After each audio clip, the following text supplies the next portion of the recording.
Bharat Ratna doctor Bhimrao Ambedkar एक ऐसा नाम, एक ऐसा चरित्र, एक ऐसा जीवन जिनकी करुणा ने मानवता का, जिनके विचारों ने इतिहास का, जिनके संकल्पों ने वास्तविकता में समय का पहिया घुमा दिया। बाबा साहब भीमराव अंबेडकर की जयंती न केवल भारत में बल्कि पूरे विश्व में धूमधाम से मनाई जाती है। इंसानों को गुलाम बना के लाखों मसीहा बने, लेकिन गुलामों को इंसान बनाकर सिर्फ एक ही मसीहा बना, वो है हमारे डॉक्टर भीमराव अंबेडकर। संविधान सभा में मसौदा समिति के मुख्य वास्तुकार, आधुनिक भारत के चिंतक, स्वतंत्र भारत के प्रथम कानून मंत्री, महानतम अर्थशास्त्री, करुणा व मानवता के सागर, समाज सुधारक, क्रांति सूर्य डॉक्टर भीमराव अंबेडकर का जन्म आज ही के दिन 14 अप्रैल सन 1891 को मध्य भारत के इंदौर जिले की महू छावनी में हुआ। आज महू को विश्व पटल पर डॉक्टर अंबेडकर नगर के नाम से जाना जाता है। भीमराव का जन्म मिलिट्री में सूबेदार रामजी के घर हुआ।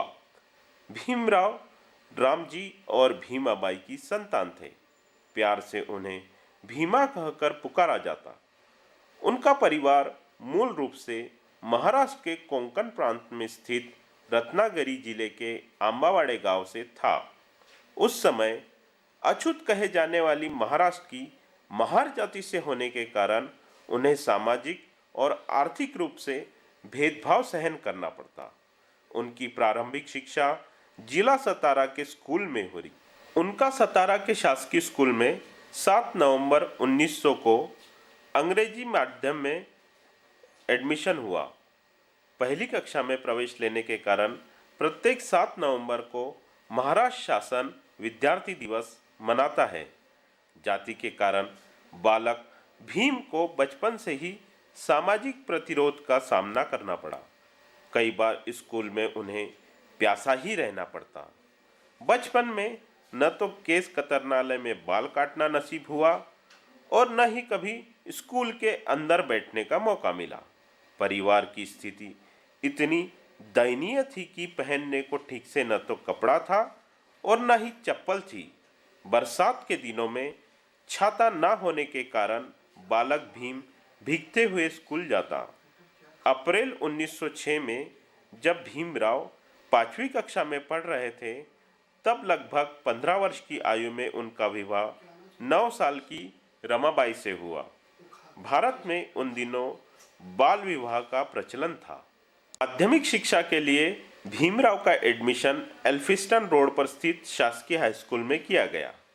1907 में उन्होंने मैट्रिक की परीक्षा उत्तीर्ण की और अगले ही वर्ष 1908 में एल्फिस्टन कॉलेज बॉम्बे में प्रवेश लिया। वे मैट्रिक पास करने वाले अपने समुदाय के पहले व्यक्ति थे। अछूत होने के कारण उन्हें संस्कृत नहीं पढ़ने दी गई, इसलिए उन्होंने फारसी और अंग्रेजी विषय लेकर 1913 में बीए पास किया। 21 जुलाई 1913 को 22 वर्ष की आयु में बड़ौदा नरेश की उच्च शिक्षा के लिए दी गई स्कॉलरशिप के दम पर डॉक्टर अंबेडकर न्यूयॉर्क पहुंचे। बंबई में जब महाराज सयाजीराव गायकवाड़ ने उनसे पूछा कि तुम किन किन विषयों की पढ़ाई करने चाहते हो, तो उस समय डॉक्टर अंबेडकर ने कहा, समाजशास्त्र, अर्थशास्त्र और मानव विज्ञान। महाराज ने पूछा, इन विषयों को पढ़कर तू क्या करेगा? भीमराव ने कहा, इन विषयों का अभ्यास कर मैं अपने समाज की दुर्व्यवस्थाओं का पता लगाऊंगा, उसके बाद भारत में समाज सुधार का कार्य करूंगा। अब बालक भीमराव भारत में नहीं अमेरिका में थे। भारत की छुआछूत की खुराफात को यहाँ न कोई जानता था न मानता था। अमेरिका पहुंचकर भीमराव को लगा अब वे पढ़ने लिखने के मामले में स्वतंत्र है। जो चाहो पढ़ो, जितना चाहो पढ़ो, सभी जगह समता और समानता का वातावरण। 1915 में न्यूयॉर्क स्थित कोलंबिया विश्वविद्यालय में उन्होंने एमए की परीक्षा पास की, जिसमें अर्थशास्त्र प्रमुख विषय के रूप में था। साथ ही समाजशास्त्र, इतिहास, दर्शन शास्त्र और मानव विज्ञान अन्य विषयों के रूप में थे। उनका पढ़ने के प्रति इतना लगाव था कि कोलंबिया यूनिवर्सिटी में पढ़ते समय दिन के 24 घंटों में से 16-16 घंटे वे पढ़ते ही रहते हैं। बाकी 8 घंटों में खाना पीना, नहाना और सोना आदि सभी कार्य करते हैं। कोलंबिया यूनिवर्सिटी की लाइब्रेरी में वे सबसे पहले पहुंचते और सबके बाद बाहर निकलते। अक्टूबर 1916 में वे लंदन चले गए और वहां उन्होंने ग्रेज इन में बैरिस्टर कोर्स के लिए प्रवेश लिया और साथ ही लंदन स्कूल ऑफ इकोनॉमिक्स में भी प्रवेश लिया, जहां उन्होंने अर्थशास्त्र की डॉक्टरेट थीसिस पर काम करना प्रारंभ किया। जून 1917 में विवश होकर उन्हें अपना अध्ययन अस्थायी तौर पर बीच में ही छोड़कर भारत लौटना पड़ा, क्योंकि भारत में बड़ौदा के नए दीवान ने भीमराव को पत्र लिखा कि राज्य से उनकी छात्रवृत्ति की अवधि समाप्त हो गई है, इसीलिए आप तुरंत भारत लौट आए। डॉक्टर अंबेडकर को भारी धक्का लगा।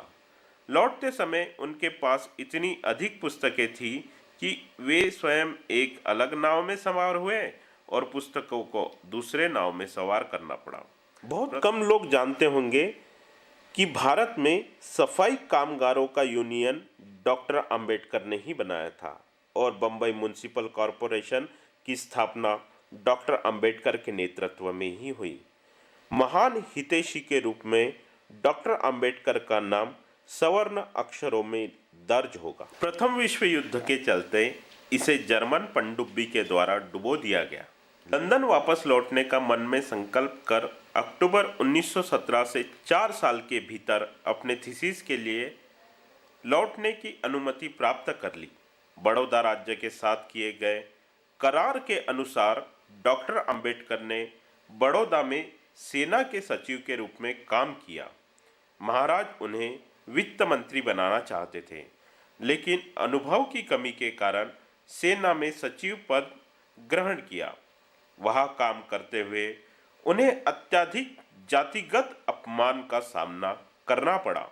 उच्च सवर्ण वर्ग के चपरासी भी उन्हें दूर से फेंक कर ही फाइल देते और तो और पानी तक नहीं पिलाते। उनसे खुले आम छुआछूत का व्यवहार करते। इतने बड़े पद पर आसीन होने के बाद भी उन्हें एक सरकारी बंगला तक नहीं मिल सका। इतना पढ़ा लिखा होने पर भी उनके साथ हो रहे भेदभाव ने उन्हें निराश कर दिया। अपने जीवन में अचानक फिर आए भेदभाव से डॉक्टर अंबेडकर को भारी अफसोस हुआ और अंततः उन्होंने नौकरी से त्याग पत्र दे दिया। इस समय शासन में सवर्ण तबके का इतना बोलबाला था कि स्वयं बड़ौदा नरेश भी इस मामले में उनकी मदद नहीं कर सके। बड़ौदा से लौटकर उन्होंने निजी ट्यूटर और लेखाकार के रूप में काम किया। उन्होंने इस घटना को अपनी आत्मकथा वेटिंग फॉर अ वीज़ा में वर्णित किया है। मुंबई के सिडनेहम कॉलेज में प्रोफेसरी की एक जगह रिक्त थी। सिडनेहम कॉलेज में प्रोफेसरी के रूप में उनकी नियुक्ति हुई। वे अर्थशास्त्र के प्रोफेसर हुए। अब उन्हें सिडनेहम कॉलेज से 450 रुपये मासिक मिलने लगा। उनकी पत्नी रमाबाई बहुत खुश हुई कि अब जिंदगी बड़े आराम से चलेगी। वे घर खर्च के लिए रमा को 50 से 60 रुपये मासिक देते। डॉक्टर अंबेडकर रमाबाई को प्यार से रामू कहकर पुकारते। रमाबाई और डॉक्टर अंबेडकर की 3 संतानें थीं, यशवंत, रमेश और गंगाधर। रमेश और गंगाधर छोटी आयु में ही चल बसे। डॉक्टर अंबेडकर की कीर्ति को बनाए रखने के लिए उनके एकमात्र पुत्र यशवंतराव अंबेडकर ही जीवित रहे। बाबा साहेब डॉक्टर भीमराव अंबेडकर जी का अंतिम सपना भारत की विविधता में समानता स्थापित कर प्रत्येक नागरिक की गरिमा को बनाए रखते हुए उनमें मानवीय मूल्यों को स्थापित करना था, जिससे हमारा भारत देश एक महान नागरिक राष्ट्र बन सके। हीरा मिट्टी में भी पड़ा हो तब भी अपनी चमक नहीं खोता। उन्होंने अथक परिश्रम कर भारत को वह बहुमूल्य संविधान दिया जिस पर देश को गर्व है। भारत का संविधान आज सारे विश्व का मार्गदर्शन कर रहा है। इसी संविधान के कारण आज भारत दुनिया का सबसे बड़ा और सफल प्रजातंत्र बन पाया है। इसके बाद नेहरू मंत्रिमंडल में डॉक्टर अंबेडकर को देश का प्रथम कानून मंत्री बनाया गया। यहाँ भी उन्होंने अपनी योग्यता और विद्वता का परिचय दिया। संसद में हिंदू कोड बिल पेश कर उन्होंने देश के दलित, शोषित और वंचित नर नारियों व बच्चों के अधिकारों की सुरक्षा की जोरदार वकालत की। Whether that accords with the statement of May 16th or December 16th, leave all that aside. This is too big a question to be reduced to the position of mere legality. It is not a legal question. I say leave aside all these considerations and make some attempt whereby those who are not prepared to come will come. Let us make it possible for them to come. That is my opinion. In the course of the debate that took place, there were two questions which were raised, which struck me so well that I took the trouble of taking them down on a note paper. The one question was, it was asked, I think, by my friend, the Prime Minister of Bihar, who spoke yesterday in this assembly. He said, how can this resolution prevent the League? किंतु फिर उच्च सवर्ण वर्ग के दबाव में यह bill pass नहीं हो सका। इससे निराश और दुखी होकर उन्होंने मंत्री पद ही छोड़ दिया। अपने देश व देश की जनता की भलाई के प्रति उनकी यह ईमानदारी और प्रतिबद्धता अद्वितीय थी।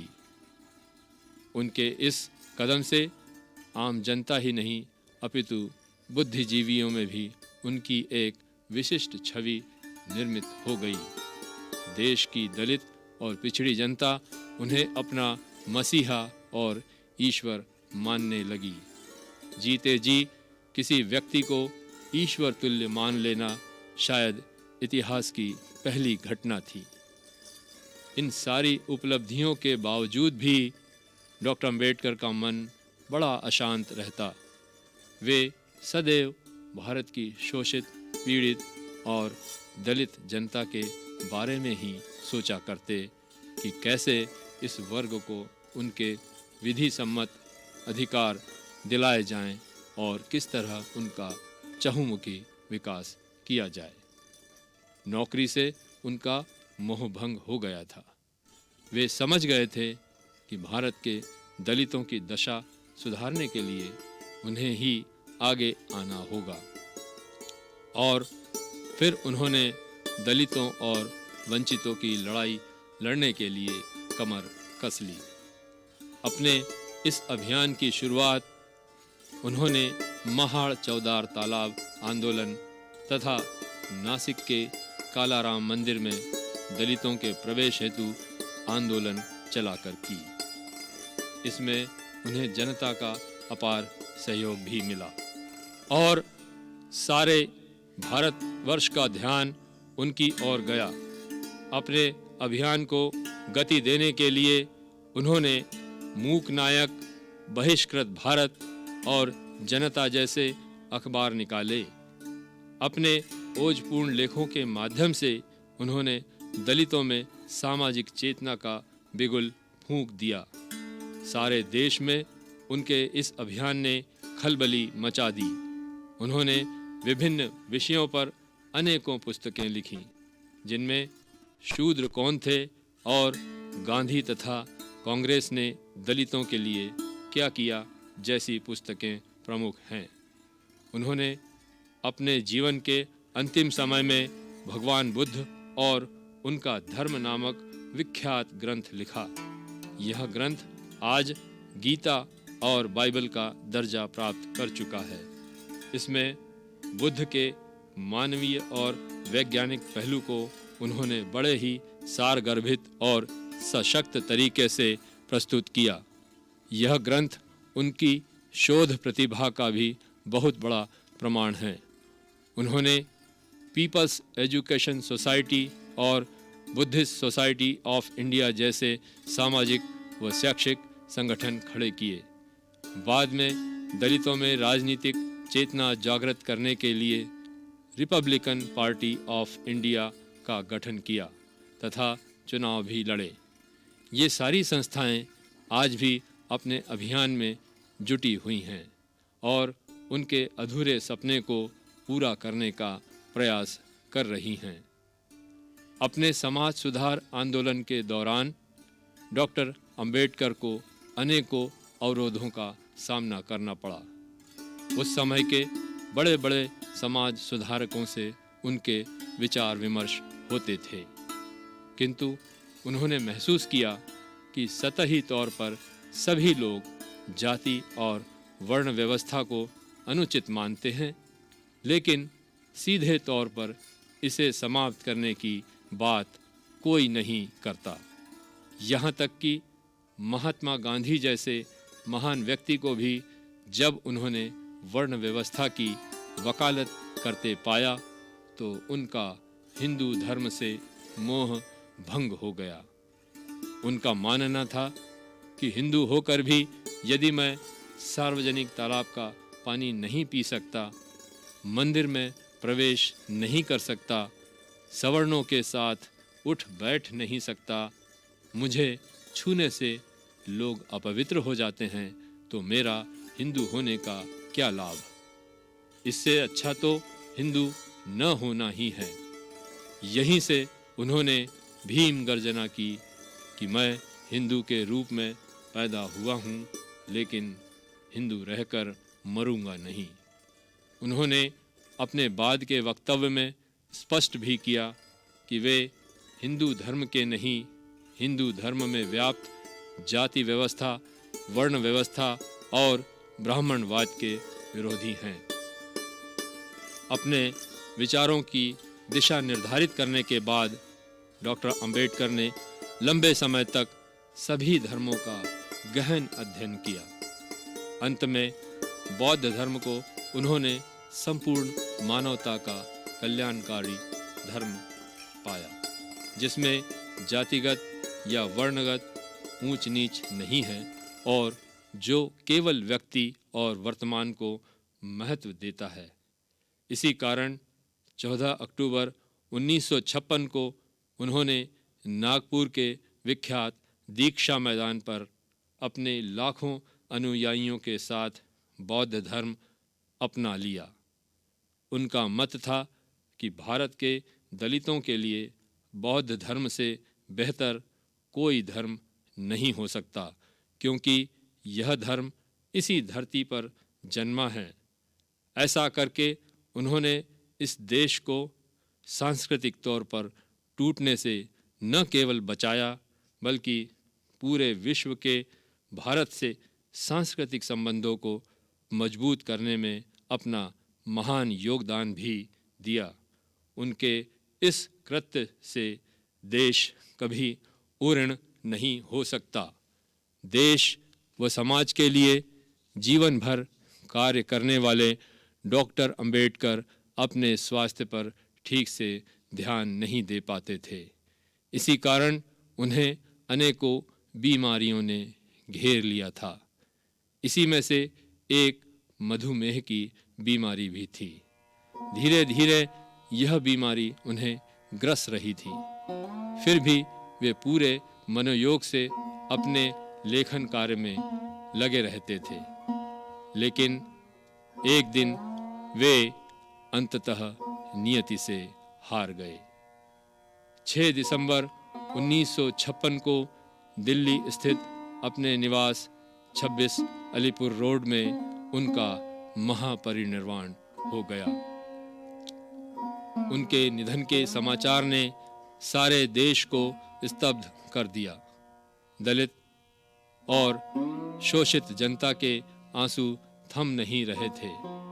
उनके अंतिम दर्शन करने को माताएं अपने दुधमुहे बच्चों को घर छोड़कर निकल पड़ी थी। क्या बच्चे क्या बूढ़े सभी दिल्ली की ओर कूच कर चुके थे। सारा देश शोकग्रस्त था।